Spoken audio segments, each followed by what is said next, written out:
warahmatullahi wabarakatuh. Perkenalkan, saya Amanda dengan NIM 22130003. Program studi D3 Farmasi, mata kuliah Pendidikan Budaya Anti Korupsi, dosen pengampu Dr. Hendra Sudrajat SH.MH. Pada hari ini, Sabtu, tanggal 2 November 2024, saya akan menjelaskan pencegahan dan pemberantasan korupsi menurut teori konstitusi Nusantara.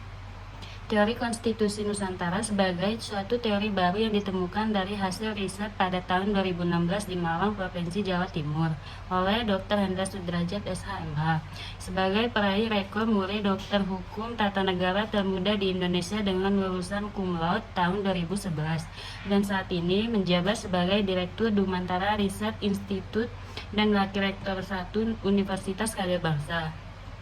Teori konstitusi Nusantara merupakan teori yang menjelaskan mengenai konstitusi dan peraturan perundang-undangan yang berlaku di masa lalu, yakni pada masa kerajaan dan kesultanan Nusantara, dan berfungsi sebagai nilai dan keteladanan berkonstitusi dalam kehidupan berbangsa dan bernegara saat ini, termasuk saat mencegah terjadinya korupsi yang sedang marak di Indonesia.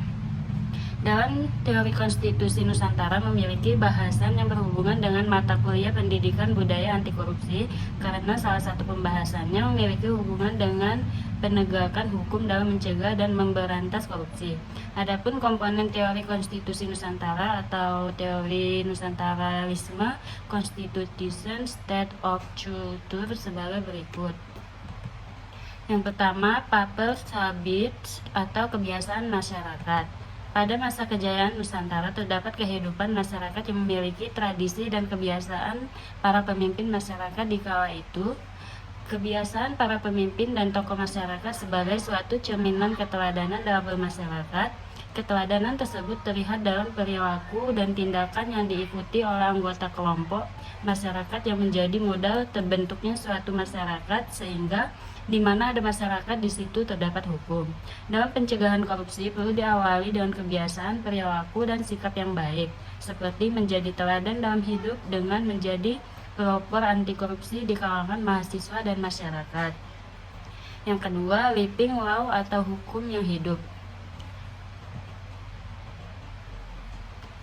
Keteladanan yang muncul dari kebiasaan baik para tokoh masyarakat, kemudian melahirkan hukum yang hidup, yang sebenarnya menciptakan hukum tidak tertulis dan hukum yang tertulis.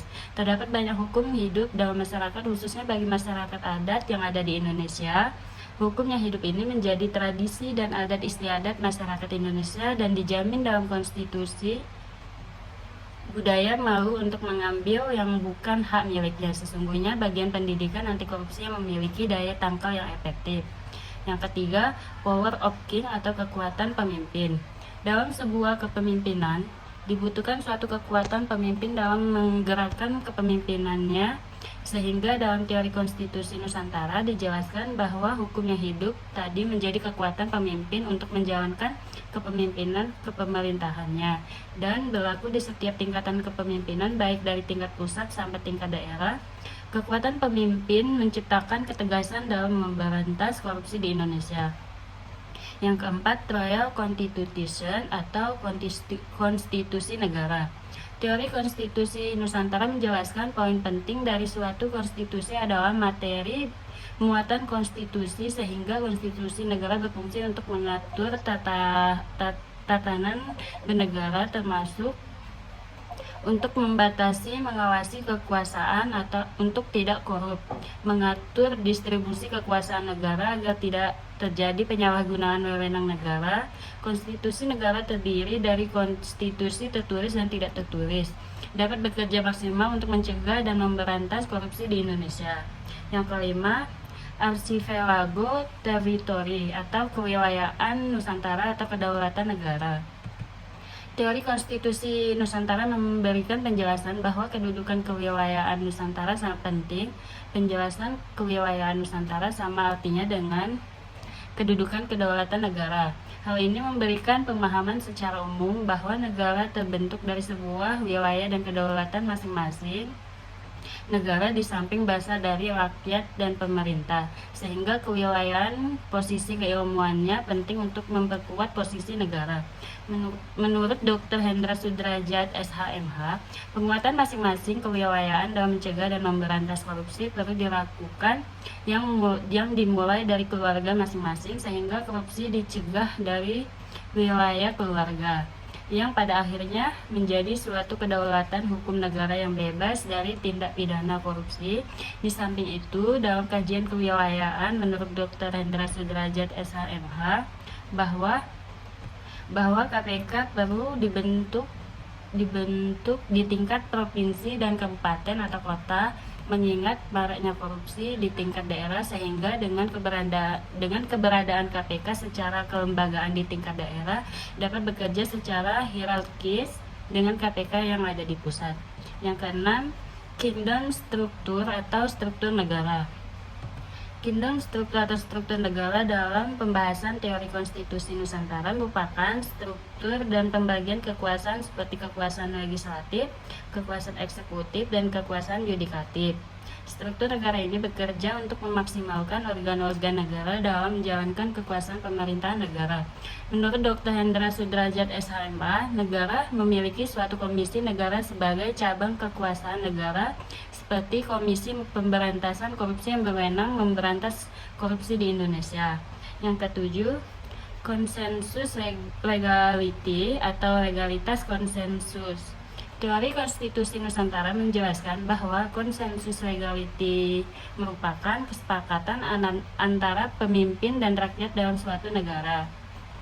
Menurut Dr. Hendra Sudrajat, SHMH, bahwa konsensus legality dalam teori konstitusi Nusantara pada pemberantasan korupsi adalah terbuangnya kesepakatan bersama berupa penguatan karakter berupa integritas dan komitmen dalam memberantas korupsi, bahwa korupsi adalah musuh bersama dan ancaman serius bagi kehidupan berbangsa dan bernegara di masa mendatang. Yang kedelapan, state regulation atau regulasi negara. Regulasi negara dalam teori konstitusi Nusantara yang terdiri dari Undang-Undang Dasar Negara Kesatuan Republik Indonesia tahun 1945 dan undang-undang lainnya serta peraturan lain yang berada di bawahnya, sehingga sebagai bagian dari kategori state regulation dalam kajian teori konstitusi Nusantara terdapat peraturan perundang-undangan yang berhubungan dengan pemberantasan korupsi, yakni Undang-Undang Republik Indonesia tentang Pengadilan Tindak Pidana Korupsi dan Undang-Undang Republik Indonesia yang mengatur tentang Komisi Pemberantasan Korupsi. Kedepan, menurut Dr. Hendra Sudrajat, SHMH, dalam aspek state regulation atau regulasi negara diperlukan peraturan daerah tentang pencegahan dan pemberantasan korupsi yang berlaku di masing-masing wilayah, provinsi, dan kabupaten atau kota di Indonesia. Yang kesembilan, value transformation atau transformasi nilai.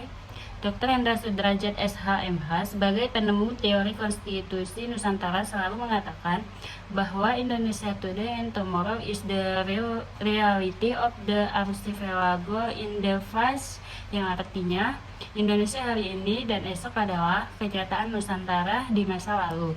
Sehingga komponen terakhir teori konstitusi Nusantara menjelaskan value transformation atau transformasi nilai konstitusi Nusantara di masa lampau yang dapat dijadikan sebagai keteladanan dalam pencegahan dan pemberantasan korupsi di Indonesia. Undang-Undang Simbut Cahaya Era Kerajaan Palembang yang ditulis oleh Ratu Sinuhun. Menurut Dr. Hendra Sudrajat, SHMH, bahwa yaitu adanya pelindungan HAM di dalamnya yang secara tidak langsung melindungi hak milik orang lain dari perbuatan korupsi. Demikian penjelasan dan pembahasan teori konstitusi Nusantara sebagai tugas mata kuliah pendidikan budaya anti korupsi. Salam 25 Nusantara menuju Nusantara unggul.